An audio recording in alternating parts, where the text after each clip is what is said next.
Perdana Menteri, tugas-tugas khas dan isteri Datin Sri Hamidah binti Osman sambil diiringi yang amat setia Ketua Pesuruhjaya Angkatan Pertahanan Malaysia serta diberi hormat masuk ke Dewan.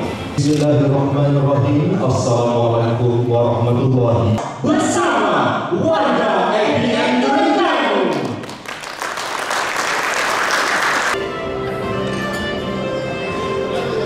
Persilakan. Pada Muda Tustri kami bersembah santapan kasih Satul Jabatan Sultan Mahmud. Sumbangan daripada kena bersekutu kita Mani Uniform dengan rahmat yang memberi banyak maklumat yang hari ini kita nampakkan keterampilan kita sebagai yang ada JKPDG Tanah Persekutuan dalam proses insyaAllah lah 14 banjir besar di Kemaman yang berhormat, tapi ada masa tu yang berhormat menteri ada dekat Parlimen.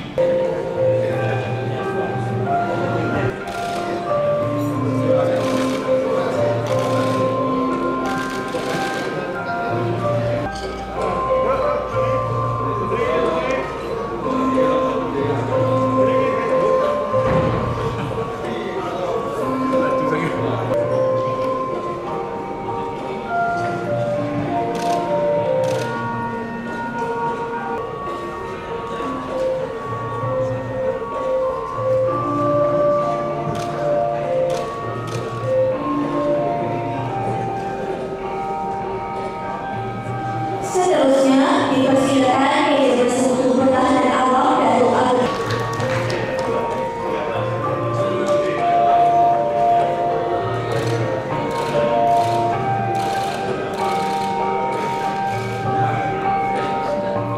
Seterusnya dipersilakan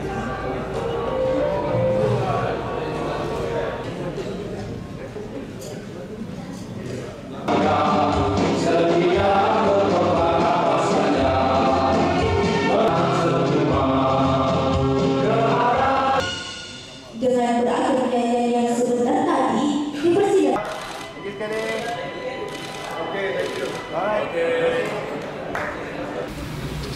Datuk Sri dalam ucapan Datuk Sri tadi ada mention pasal cadangan untuk mewujudkan hospital APM. Dah agak ada soalan yang sama. Itu macam hospital tentera ke macam mana? Tak. Kalau kita tengok hospital tentera lain. Memang ada hospital tentera. Tapi saya berpendapat perkara ni kita boleh cadangkan kepada pihak kerajaan. Hari ini sukarelawan Angkatan Pertahanan Awam telah melebihi lebih daripada 22 juta yang berdaftar. Yang aktifnya ratusan ribu. Jadi untuk mengenang jasa-jasa mereka tak salah kalau kita mewujudkan satu pusat perubatan untuk pertahanan awam, seperti juga kita mewujudkan pusat perawatan untuk angkatan tentera. Tapi ini orang kata tu perlu diluluskan oleh kerajaan yang melibatkan belanja yang besar. Ini cadangan-cadangan daripada pihak-pihak Angkatan Pertahanan Awam, dan saya bertanggungjawab untuk mengangkat kepada kerajaan adakah perlu atau tidak perlu. Ini cadangan, cuma cadangan. Kalau kerajaan bersetuju, kabinet bersetuju, contohnya, alhamdulillah ini menunjukkan kerajaan amat peka akan orang kata tu akan kebaikan, manfaat yang kita patut berikan kepada Angkatan Pertahanan Awam yang kita lantik sebagai sukarelawan yang diuruskan oleh pegawai-pegawai tetap di bawah kerajaan. Bukan bermakna nak ada hospital besok, cadangan. Ya, saya minta cadangan tu. Okey. cadangan tu maknanya kita kena bawa ke kabinet. Yes, kita kena bawa ke cadangan itu semua tidak akan dibawa ke kabinet. Ini sebagai konsepnya kita akan membawa cadangan itu kepada kerajaan melalui kabinet. Ya. Cadangan itu kena diangkat daripada pegawai atau pengurusan tetap APM itu sendiri. Kalau mereka cepat boleh angkatkan kerajaan, lagi cepatlah kita boleh menguruskannya di peringkat kabinet untuk kita mengulas sama ada perlu atau tidak. Untuk yang tambahan aset 4x4 tadi 114 unit itu an ongoing punya exercise untuk memastikan pertahanan awam ni berada dalam tahap kesiapsiagaan yang sebaik mungkin. Hari ini kalau kita tengok ambulans pun perlu kita tukar sebab dia dah terlalu lama. banyak juga kenderaan lain yang perlu kita perbaharui.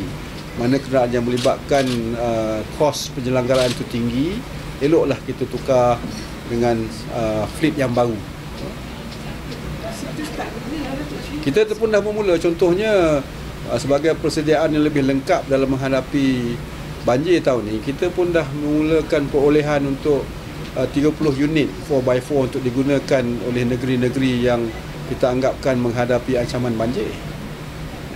Kita dah, maksudnya di Kelantan, Terengganu, di Sabah, di Kedah, dan kita akan mengagihkan kenderaan-kenderaan ini untuk mereka lebih efektif dan efisien dalam menguruskan bencana banjir. Fasa 1 tu maksudnya tahun ni? Tahun ni kita dah mulakan proses perolehan, akan diagih tahun ni juga insya-Allah.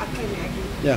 Kita dalam peringkat perolehan 30 unit untuk kita bagi ke negeri-negeri yang saya sebutkan tadi.